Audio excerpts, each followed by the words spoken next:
Okay. Hi, hello, నమస్తే. Welcome to my viewers. So ఈరోజు మనం టాప్ 35 టు 1 వరకు ఉన్నటువంటి ముఖ్యమైనటువంటి కరెంట్ అఫైర్స్ని ఖచ్చితంగా తెలుసుకునే ప్రయత్నం చేద్దాం.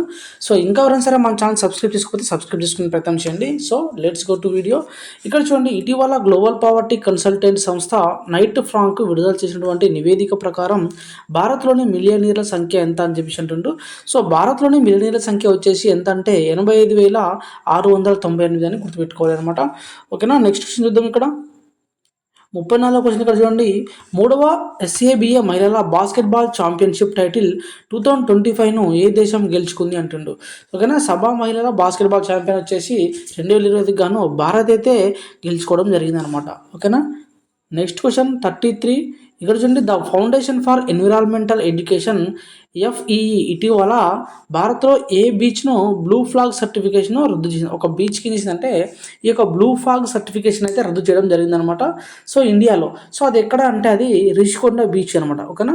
ఈ రిషికొండ బీచ్కి అయితే బ్లూ ఫ్లాగ్ సర్టిఫికేషన్ అయితే ఇటీవల రద్దు చేయడం జరిగింది. ఓకేనా. Next question 32. Forbes India leadership awards FILA 2025లో ఐకాన్ ఆఫ్ ఎక్సలెన్స్ అవార్డు ఎవరికి లభించింది అంటుండు. ఓకేనా. Icon of excellence award in 2025 అంటే ఎవరంటే కదా ఇక్కడ కోహ్లీకి అయితే ఈ యొక్క అవార్డు అయితే ప్రదానం చేయడం జరిగింది అనమాట. ఓకేనా. నెక్స్ట్ 31 క్వశ్చన్ చూద్దాం. ఇక్కడ bar council of India BCI చైర్మన్గా వరుసగా 7వసారి ఎవరు తిరిగి ఎన్నికయ్యారు అంటుండో. ఓకేనా. BCI అంటే బార్ కౌన్సిల్ ఆఫ్ ఇండియా అనమాట. దీనికి వరుసగా 7వసారి అయితే చైర్మన్గా ఎన్నికయ్యడం జరిగింది. ఆ మనిషి పేరు ఏంటంటే ఇక్కడ మానన్ కుమార్ మిశ్రా అనమాట. ఓకేనా. ఈ యొక్క మానన్ కుమార్ మిశ్రా అనే వ్యక్తి అయితే వరుసగా 7వసారి BCIకి చైర్మన్గా అయితే ఎన్నుకోవడం జరిగిందనమాట. ఓకే. నెక్స్ట్ 30 క్వశ్చన్ చూద్దాం. ఇక్కడ ఆహార వ్యర్థాలతో దృఢమైనటువంటి కాంక్రీట్ తయారీని AIIT పరిశోధకులు కనుక్కున్నారంటుండే. ఓకేనా. దృఢమైనటువంటి కాంక్రీట్ తయారీని AIIT పరిశోధకులు అంటే వీళ్ళు ఇండోర్కి సంబంధించినటువంటి పరిశోధకులు అయితే ఈ యొక్క దృఢమైనటువంటి కాంక్రీట్ తయారీని అయితే కనుక్కోవడం జరిగిందనమాట. ఓకేనా. Next 29th question. నీతి ఆయోగ్ CEO BVR సుబ్రహ్మణ్యం పదవీ కాలాన్ని కేంద్రం ఇటీవల ఎన్నేళ్ళు పెంచింది అని చెప్పేసి అంటుండు. సో నీతి ఆయోగ్ CEO ఎవరంటే BVR సుబ్రహ్మణ్యం అని గుర్తుపెట్టుకోవాలి. అదేవిధంగా ఇతని యొక్క పదవీ కాలాన్ని ఓకేనా ఇతని పదవీ కాలాన్ని ఇటీవల 1 year వరకు అయితే వీళ్ళు ఎక్స్టెండ్ చేయడం జరిగిందనమాట. సో అదేవిధంగా చూసినట్టు ఇక్కడ కేంద్ర ప్రభుత్వ ప్రధాన ఆర్థిక సలహాదారుగా ఉన్నటువంటి అనంత నాగేశ్వర యొక్క పదవీ కాలాన్ని ఇక్కడ 2 ఏళ్ళు అయితే పొడిగించడం జరిగిందనమాట. ఓకేనా. నెక్స్ట్ 28th క్వశ్చన్ చూద్దాం. 2025కి కింది వారిలో ఎవరికి ధన్వంతరి ఆయుర్వేదం అవార్డు రాలేదు అని చెప్పేసి అంటుండ్రు. సో 2025 గాను ఇక్కడ 3 మెంబర్స్కి అయితే ధన్వంతరి ఆయుర్వేదిక్ అవార్డు అయితే రావడం జరిగింది. సో ఆ 3 మెంబర్స్ ఎవరు తెలుసుకుందాం ఫస్ట్ మనం. సో ఫస్ట్ వచ్చేసి ఇక్కడ తారా చంద్ శర్మ, ఈయనకైతే ఈ యొక్క ధన్వంతరి ఆయుర్వేదం అవార్డు అయితే ఇవ్వడం జరిగింది. అదేవిధంగా మాయారామ్ మునియల్కి అయితే ఈ యొక్క అవార్డు అయితే ఇవ్వడం జరిగింది.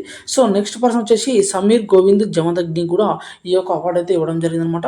సో ఎవరికై ఇవ్వలేదంటే ఇక్కడ తారా హిమచంద్ అనే వ్యక్తికి అయితే ఈ యొక్క ధన్వంతరి ఆయుర్వేద అవార్డు అయితే రాలేదనమాట. ఓకేనా. Next question 27th question.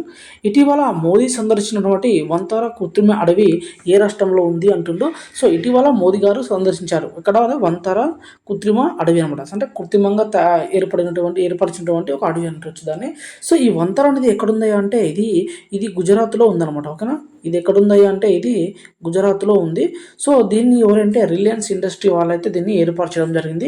దాదాపు 3,000 ఎకరాలకు మించి అయితే ఇది 3,000 ఎకరాలకు ప్లస్ అయితే ఈ యొక్క విస్తీర్ణం అయితే ఉండడం జరుగుతుంది. సో దీని ఫౌండేషన్గా మెయిన్ ఎవరంటే అనంత్ అంబానీ అనమాట. ఓకేనా. ఎవరైనా ముఖేష్ అంబానీ, రిలయన్స్ అధినేత ముఖేష్ అంబానీ యొక్క కుమారుడైనటువంటి ఈ యొక్క అనంత్ అంబానీ గారు అయితే దీన్ని ఏర్పరచడం జరిగిందనమాట. ఓకేనా. నెక్స్ట్ 26th క్వశ్చన్ చూద్దాం. ఇక్కడ ప్రపంచ వన్యప్రాణుల దినోత్సవం ఎప్పుడు నిర్వహిస్తారు అంటుండ్రు. ఓకేనా. ప్రపంచ వన్యప్రాణుల దినోత్సవం వచ్చేసి మార్చి 3వ తారీఖున అయితే నిర్వహించడం జరుగుతుంది. ఓకేనా. Next 25th question. ఇక్కడ టెస్లా కంపెనీ తన మొదటి షోరూమ్ను ఇండియాలో ఎక్కడ ఏర్పాటు చేయనుంది అంటుంది. ఓకేనా. టెస్లా కంపెనీ అనేది తన మొదటి షోరూమ్ను ఎక్కడ ఏర్పాటు చేస్తుందంటే ఇండియాలో ఇక్కడ ముంబైలో అయితే ఏర్పాటు చేయడం జరుగుతుంది అనమాట. ఓకేనా. Next 24th question. భారతదేశంలో తన భాగస్వామ్యాన్ని పెంపొందించుకోవడానికి ఏ దేశం గ్రీన్ ట్రాన్సిషన్ అలయన్స్ ఇండియా ఏఐని పెట్టింది అని చెప్పేసి అంటుండు. ఓకేనా, ఏ దేశం గ్రీన్ ట్రాన్సిషన్ అలియన్స్ ఇండియా GTAIని అయితే పెట్టిందని చెప్పేసి అడుగుతున్నాను అనమాట. సో దానికి సంబంధించిన దేశం ఏంటంటే అది డెన్మార్క్ అనమాట. ఓకేనా, డెన్మార్క్ అనమాట. ఒక నోట్ కనుక మనం చూసినట్లయితే ఇక్కడ భారతదేశంలో స్థిరమైనటువంటి ఇంధన సహకారాన్ని బలోపేతం చేయడం కోసమే దీన్ని అయితే ఏర్పాటు చేయడం జరిగిందని తెలుస్తుంది. ఓకేనా, నెక్స్ట్ క్వశ్చన్ చూద్దాం. ఇక్కడ 23rd బాల్య వివాహాలను నివారించడానికి ఏ రాష్ట్ర ప్రభుత్వం పెళ్లి పత్రికలపై వధూవరుల పుట్టిన తేదీలు తప్పనిసరి అని పేర్కొనడం జరిగిందనమాట. అంటే బాల్య వివాహాలను ఏవైతే ఉంటాయో తొందరగా చిన్నపిల్లలకు పెళ్లి చేస్తుంటారు కదా. సో బాల్య వివాహాలను నివారించడానికి రాజస్థాన్ రాష్ట్రం యొక్క ప్రభుత్వం ఏం చేసిందంటే వధూవరుల పెళ్లి పత్రికలపై వధూవరుల యొక్క పుట్టిన తేదీలు తప్పనిసరి అయితే వారు పేర్కొనడం జరిగిందనమాట. ఓకేనా, నెక్స్ట్ క్వశ్చన్ చూద్దాం. ఇక్కడ 22nd క్వశ్చన్, జాగ్వార్ ఫైటర్ దళానికి పూర్తి స్థాయిలో ఏ ఫైటర్ అది జాగ్వార్ ఫైటర్ దళానికి పూర్తి స్థాయిలో ఎంపికైనటువంటి తొలి మహిళా పైలట్గా రికార్డు సృష్టించింది ఎవరు అంటున్నాను. ఓకేనా, జాగ్వార్ ఫైటర్ అనే దళానికి పూర్తి స్థాయిలో మహిళా పైలట్గా ఒక ఆమె ఎన్నికై రికార్డు సృష్టించారనమాట.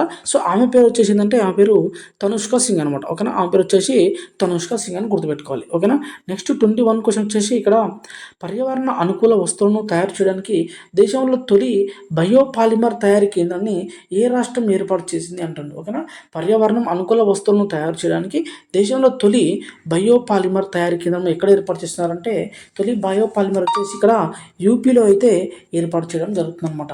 ఓకేనా, 28th క్వశ్చన్ వచ్చేసి ఇక్కడ చూడండి, యూరోపియన్ స్పేస్ ఏజెన్సీ నిర్వహించేటువంటి అంతరిక్ష స్పేస్ మిషన్కు ఎంపికైనటువంటి తొలి దివ్యాంగుడు అనమాట. ఓకేనా, ఈ యొక్క స్పేస్ మిషన్కి మొదటిసారిగా ఒక దివ్యాంగుడు ఎంపిక కావడం జరిగిందనమాట. సో అతని పేరు వచ్చేసి మెక్ఫాల్ అనమాట. ఓకేనా, దాని పేరు వచ్చేసి మెక్ఫాల్. ఈ మెక్ఫాల్ గురించి మనం ఒకసారి చూడండి. ఇక్కడ యూరోపియన్ స్పేస్ ఏజెన్సీ చేపట్టినటువంటి ఫ్లై ఫిజిబిలిటీ స్టడీ అనే పరిశోధనలో భాగం కానున్నారనమాట ఇతను. అదేవిధంగా అంతరిక్షంలో అడుగు పెట్టినటువంటి తొలి దివ్యాంగుడు ఇతడు.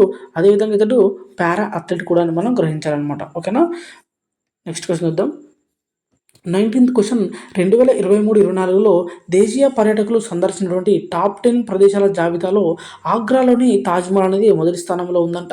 సో అయితే గోల్కొండ కోట, చార్మినార్ అనేవి ఏ స్థానాల్లో నిలిచాయని చెప్పేసి అంటుండ్రు. సో ఫస్ట్ ప్లేస్ వచ్చేసి తాజ్మహల్గా ఉంది. అదేవిధంగా మన దగ్గర ఉన్నటువంటి ఈ యొక్క గోల్కొండ మరియు ఈ యొక్క చార్మినార్ అనేది 6, 9 వరుసగా గోల్కొండ అనేది 6వ పొజిషన్లోను, మరి ఇక చార్మినార్ అనేది 9వ పొజిషన్లో అయితే నిలవడం జరిగిందనమాట. ఓకేనా, నెక్స్ట్ వచ్చేసి 18th క్వశ్చన్, 2025 రంజీ ట్రోఫీ క్రికెట్కి సంబంధించి అనమాట ఇది. సో ఈ యొక్క టైటిల్ను గెలుచుకున్నటువంటి జట్టు ఏది అని చెప్పేసి అంటుండ్రు. రంజీ ట్రోఫీ 2025 గెలిచిన జట్టు ఏదంటే ఇక విదర్భ అయితే గెలవడం జరిగిందనమాట.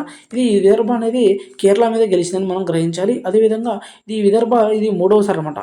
ఈ యొక్క రంజీ ట్రోఫీ ఇది 3వసారి విదర్భ అనేది రంజీ ట్రోఫీ నెగ్గిందని కూడా మనం తెలుసుకోవాలన్నమాట. ఓకే, నెక్స్ట్ క్వశ్చన్ చూద్దాం. ప్రజారోగ్య సంరక్షణపై 9వ జాతీయ శిఖరాగ్ర సమావేశం అనేది ఏ రాష్ట్రంలో జరిగిందంటుంది. ఓకేనా, 9వ జాతీయ శిఖరాగ్ర సమావేశం ఎక్కడ దేని మీద అంటే ప్రజారోగ్య సంరక్షణపై అనమాట. ఎక్కడ జరిగింది అంటే ఇది ఒడిశాలోని పూరిలో అయితే జరగడం జరిగింది అనమాట. ఒడిశా స్టేట్ పూరిలో అయితే ఈ యొక్క సమావేశం అయితే జరగడం జరిగింది.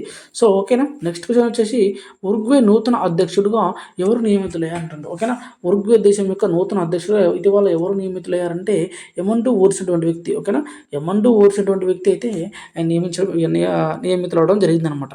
15th క్వశ్చన్ వచ్చేసి భారతదేశంలో మొదటి ఓపెన్ ఎయిర్ ఆర్ట్ వాల్ మ్యూజియంను ఎక్కడ ప్రారంభమైందని చెప్పేసి అంటుంది. ఓకేనా, ఓపెన్ ఎయిర్ ఆర్ట్ వాల్ అనేటువంటి మ్యూజియం భారతదేశంలో మొదటిది అనమాట ఇది.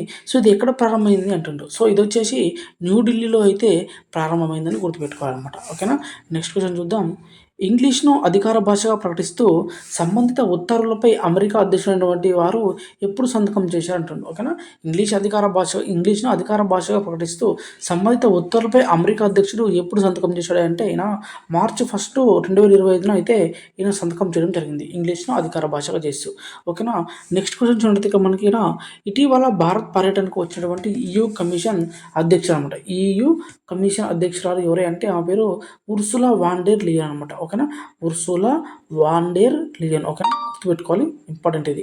ఓకేనా, EU కమిషన్ అధ్యక్షురాలు ఉర్సులా వాన్ డెర్ లియన్ అనమాట. ఓకేనా, నెక్స్ట్ క్వశ్చన్ అంటే మనకి భారతీయ నదుల్లో ఎన్ని డాల్ఫిన్లు ఉన్నాయని చెప్పేసి ఇటీవల జాతీయ వన్యప్రాణి మండలి తెలిపింది అని చెప్పేసి అంటారు. ఓకేనా.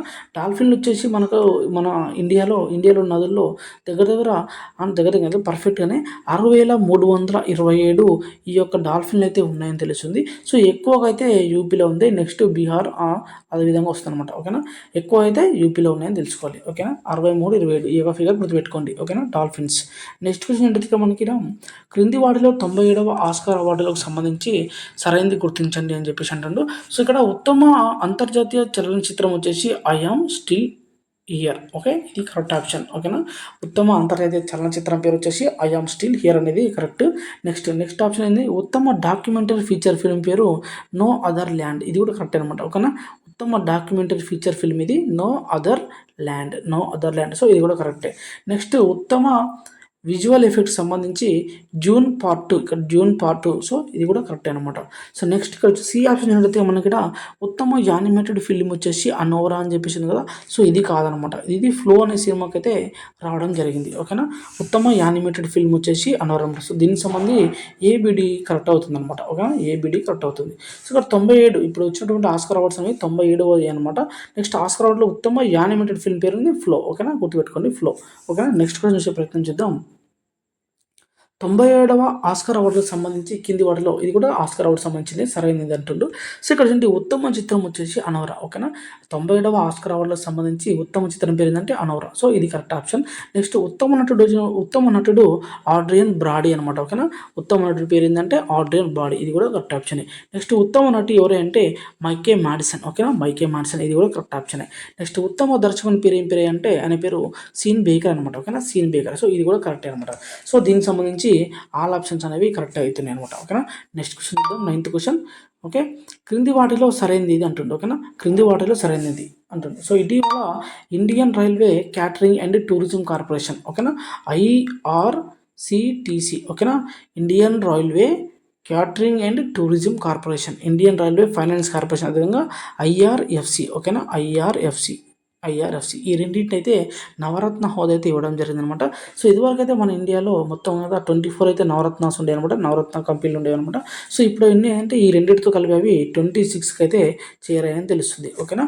నెక్స్ట్ ఆప్షన్ ఇక్కడ IRCTC నెక్స్ట్ IRFతో కలిసి ఇప్పటి వరకు నవరత్న హోదా పొందినవి ఏంటంటే 26 అనమాట. సో దీనికి సంబంధించి రెండు కూడా కరెక్టే.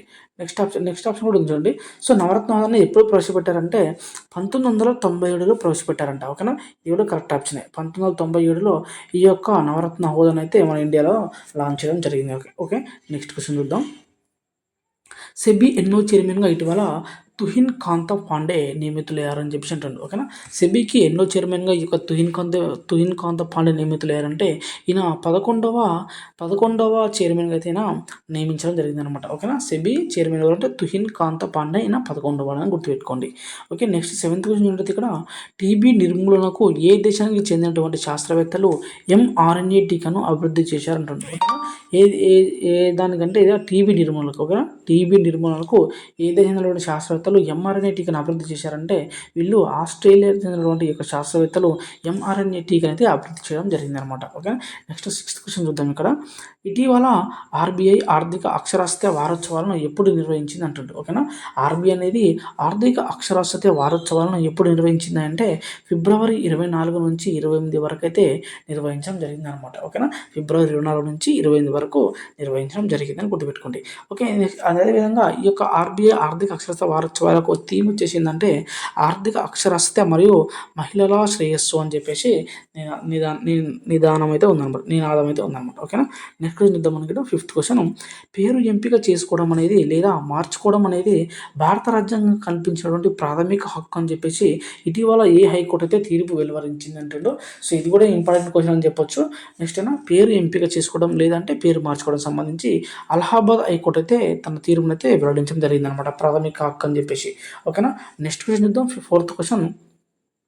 ఏ దేశానికి చెందినటువంటి ఫిగర్ ఏఐ అనే సంస్థ హేలిక్స్ పేరుతో మనుషుల్లో ఆలోచించగల రోబోను ఆవిష్కరించింది అంటుంది. ఓకేనా, ఫిగర్ ఏఐ అనేటువంటి సంస్థ హేలిక్స్ అనే పేరుతో, ఓకేనా, ఈ పేరు గుర్తుపెట్టుకోవాలి, హేలిక్స్ అనే పేరుతో మనుషుల్లో ఆలోచించగల రోబోను ఆవిష్కరించింది అంటారు. ఏ దేశం అంటే అది అమెరికా అనమాట. ఓకేనా, ఈ యొక్క అమెరికా దేశం అనేది ఆ మనుషుల్లాగా ఆలోచించగల ఒక రోబోలను అయితే తయారు చేసింది. వాటి పేరు ఏంటంటే హేలిక్స్ అని గుర్తుపెట్టుకోండి. ఓకేనా, నెక్స్ట్ థర్డ్ క్వశ్చన్ చూడండి మనకి ఇక్కడ అవధ్, బ్రజ్, భోజ్పూర్, బుందేల్ఖండ్ మరియు ఇంగ్లీష్ భాషలో శాసనసభ వ్యవహారాలను అనువాద సౌకర్యం కల్పించి దేశంలో ఈ విధంగా చేసినటువంటి తొలి రాష్ట్రం ఏది అంటుండు. ఓకేనా, తొలి రాష్ట్రం ఇది అంటుంది. ఈ విధంగా చేసినటువంటి తొలి రాష్ట్రం ఏది అంటే అది యూపీ అనమాట. ఓకేనా, అవధ్, బ్రజ్, భోజ్పూర్ మరియు బుందేల్ఖండ్ ఇంగ్లీష్ భాషలకు శాసనసభ వ్యవహారాలను అనువాద సౌకర్యం కల్పించినటువంటి దేశంలోనే మొదటిది, మా దేశంలోనే తొలి రాష్ట్రం ఏదంటే అది యూపీ అని గుర్తుపెట్టుకోవాలి. ఓకేనా, నెక్స్ట్ క్వశ్చన్ చూద్దాం మనకి. సెకండ్ క్వశ్చన్, ఉష్ణమండల తుఫాన్ పేరు సారా అనమాట. ఇక సారా ఈ పేరు గుర్తుపెట్టుకోవాలి. సారా ప్రభావంతో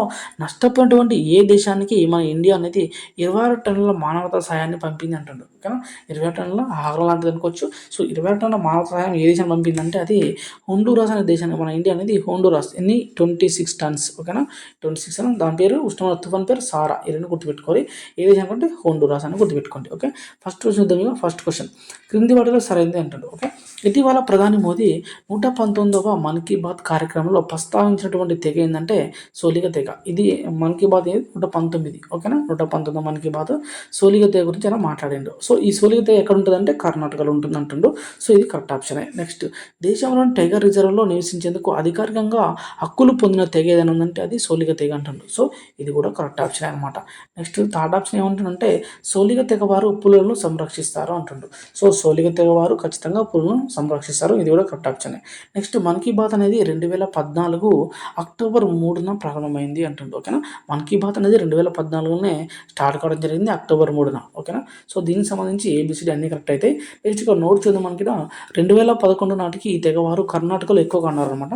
సో కర్ణాటక ఎంతమంది అంటే 38,871 మంది ఉన్నారంట. నెక్స్ట్ తమిళనాడులో వచ్చేసి 5,965 మంది అయితే ఉన్నారని తెలుస్తుంది. సో ఇదండి ఈ రోజునటువంటి టాప్ 35 కరెంట్ అఫైర్స్ అనమాట. సో వీడియో నచ్చితే కనుక ఖచ్చితంగా లైక్ చేయండి, మీ మిత్రులకు షేర్ చేయండి. సో ఇంకా ఎవరైనా సరే మన ఛానల్ సబ్స్క్రైబ్ చేసుకొని సపోర్ట్ చేయండి. Thank you for watching.